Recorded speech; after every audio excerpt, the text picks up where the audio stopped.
Nabanja we? Aswa. Oli muwala wa Nabanja. Exactly.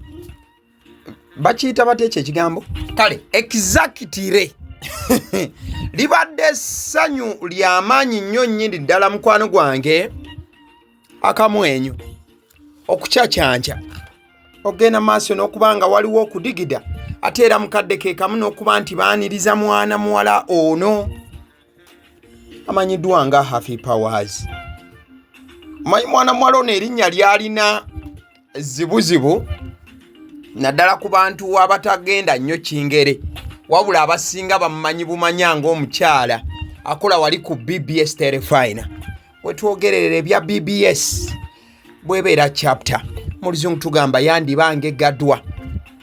Akawungezi k'olunaku olwaleero Haffy Powers akatambi koolaba akanyirira ebitenkanika enzigi nga zeggula eza NBS omanyi neeri gyabadde mubaddemu ennyukuta ya B. Enzigi za NBS zigenze maaso n'okuba nga zeggulira mwana muwala Haffy Powers era ng'ojja kwewuunya nti omu ku bakabejja oba ba boss abatwala Next Media oba boss owa waggulu ddala ku ntikko omukulu Ken Kaliisa agenze maaso n'okuba nga yeesitula bwe bamugambye nti Haffy Powers kyaddaaki kye twagenda maaso n'okuba nga tulindirira olwaddaaki edda atuuse ku station boss asitukiddewo nagamba nti aliwa bannange mumuleete bannange mumundage Haffy Powers era boss nga boolaba agenze maaso n'okuba nga mwana muwala ono amwaniriza ku NBS TV era bagenze maaso n'okuba nga bamwetoolooza n'okumulambuza the executive lounge executive wing na byonna era agenze maaso n'okuba nga atuwaringa around NBS TV lyerinnya lye mumanyi wabula ebeera Next Media eno nno erimu Nile Post erimu NBS TV erimu Sanyuka TV erimu Sanyuka Plus erimu Next Radio. Is it Next? I think I'm right. So abogenda maaso n'okuba nti otunulira awo wonna bonna babeera under Next Media wabula kati abantu ke basinga okuba nga bamanya basinga kumanya NBS. So mwana muwala ono Haffy Powers olunaku olwaleero yandiba nti yeegase ku NBS. Katusooke tugendeko wano enkya y'olunaku olwaleero ebiseera bisinga abakozi we baba banaava ku radio oba TV musooka kubalaba nga wayise omwezi gumu oba weeks 2-3 nga tokyamulaba wabula Haffy Powers amakya g'olunaku olwaleero akedde n'ajja ku BBS Telefina eyaffe n'akola ne puroguramu gy'alina okukola emanyiddwa nga Sumulula era nga Sheena agikola buli ku makya ne mwana mulenzi amanyiddwa nga Saymore Kawalaata. So Haffy Powers yakedde bulungi n'ava ewaka ne yeeteekateeka nga bulijjo ng'era omuntu akyali omukozi ku mukutu ogwo najja era sho bagikoze bulungi era nenyumira bulungi abalabi nga we batera okuba nti no bajekkaanya n'okugiraba. Kumbe mwana molono akawungeeza agenda kumbe ku BBS sho gyazze okukola ye show ye esemberayo ddala. Ekibuuzo Saymore Kawalaata mukozi munne we babadde bakola duo ku Sheena omusajja wa Katonda abadde akimanyiiko nti muninkiniwe nti pulezenta munne agenda mmulekawo agimusuulira agimulekerawo agimukatirawo oba naye nga mwana muwala Haffy Powers ku makya zze bulungi n'aweereza sho era olumaze okugiweereza n'abasibula nti baayi kale kati anti enyinyuse n'enkya tutyo kumbe enkya tugendako era nga tumulaba ku TV ndala.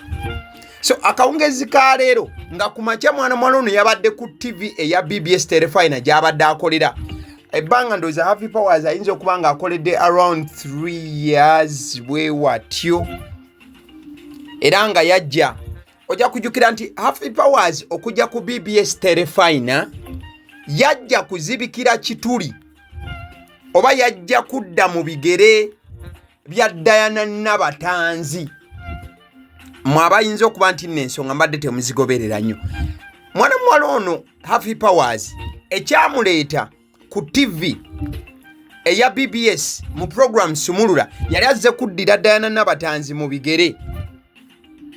Abeera Diana Nabatanzi atali Florence Nampija. Yes, that is Diana Nabatanzi, because ye yakolanga sheeyo ku makya ne Saymore. Olunaku olwaleero kale tujja gendayo mu kifo kye yaddamu, katusooke tudde wano. Akawungeezi nsoose kubanga ndaba post eteereddwayo mukulu kungu Al-Mahad Adam ono nga ye yakyaza Bobi Wine ku NBS. Gayo oyo eyali mu studio yabuuza Bobi Wine ebibuuzo. Ataddeyo post eyaka video ka Haffy Powers era n'awandikako ekigambo nti Haffy Powers.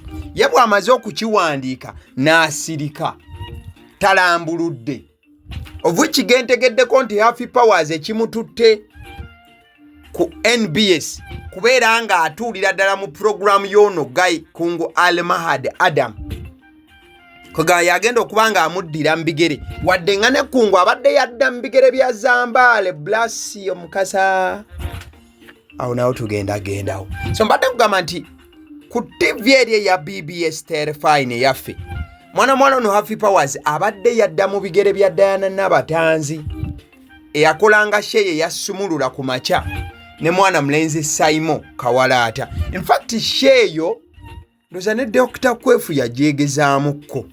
Olwa Dr. Kwefu n'ava ku screen n'abeera mu production nga ye producer waabwe ku makya. If he is still the producer, I stand to be corrected. Kale, so mwana ono amanyiddwa nga Hasifa Nabbanja. Kati erinnya liri lye mumuyita erya Haffy Powers liva mu Hasifa ne lifuuka Haffy.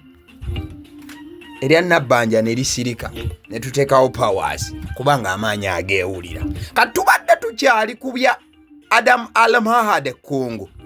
Mwana mulenzi amanyiddwa nga Brian Makona.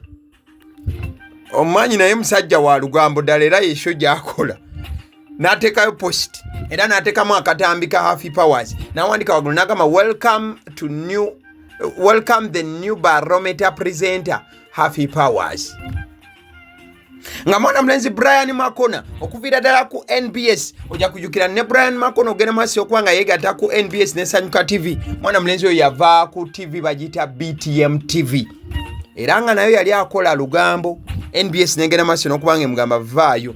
Mwana mulenzi amanyiddwa nga Keizi yagenda bweru, tetulina muntu asobola kuba nga amuddira mu kifo.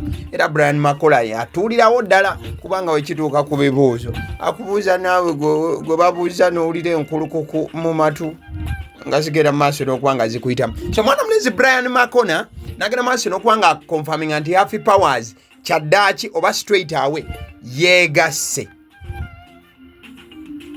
ku NBS ne Next Media. Katubadde tuli awo ffe nga tulinda ekintu kimu, kabejja kaguje boss nyinimu atubuulire ddala Haffy Powers yeegasse ku NBS ne Next Media oba abadde abakyaliddeko. Lwaki njogera bwe ntyo? Ebbanga eriyise era eriwerako mwana mulenzi Suuna Beni ow'ebinyaanyanya yajjako ku Next Media oba NBS bwe yatuukawo era omukulu boss yennyini n'amwaniriza, video ne zikubwa n'ebifaananyi ne bikubwa. Wabula Suuna Beni teyalabwako ku TV kalube lunaku lumu nga presenter. Wabula oluvannyuma Suuna Beni yatubuulira nti baateekawo dimandi zaabwe ng'aba Next Media, wabula agenda okulaba nga biyinza obutakwatagana era ekibalo kye nga kiyinza obutavaayo. N'agenda maaso n'okuba nga agamba mukulu King Kalisa nti boss wange ndabika wano sijja kusobola kukolerawo ku Next Media oba ku NBS wamu ne Sanyuka TV n'emikutu emirala egigwa wansi wa Next Media. Kale boss olumaze okuba nga alaba Haffy Powers ng'ayingidde agenze maaso n'okuba nga awandiika obubaka akawungeezi k'olunaku olwaleero n'agamba nti had the pleasure of welcoming Haffy Powers this afternoon. She's incredibly smart and fearless, definitely shaking things up in ways some folks might not expect. Great to have her on board at Next Media. Surprised?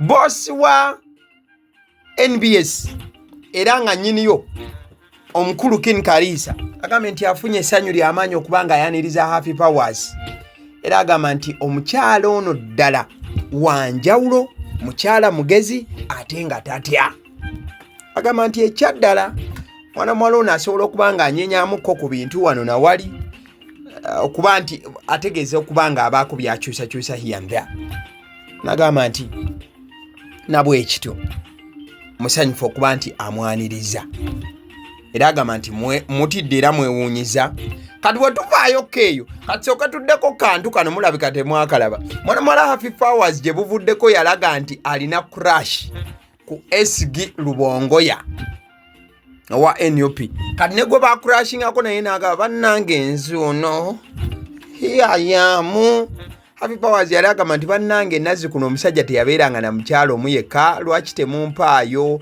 ewa SG ng'ekirabo ono omwana yeetaaga ddabodabo keya mukyala mukulu baaba wange omulungi olaba otya jasi njagadde kujjukizaako Happy Powers kigwe twogerako.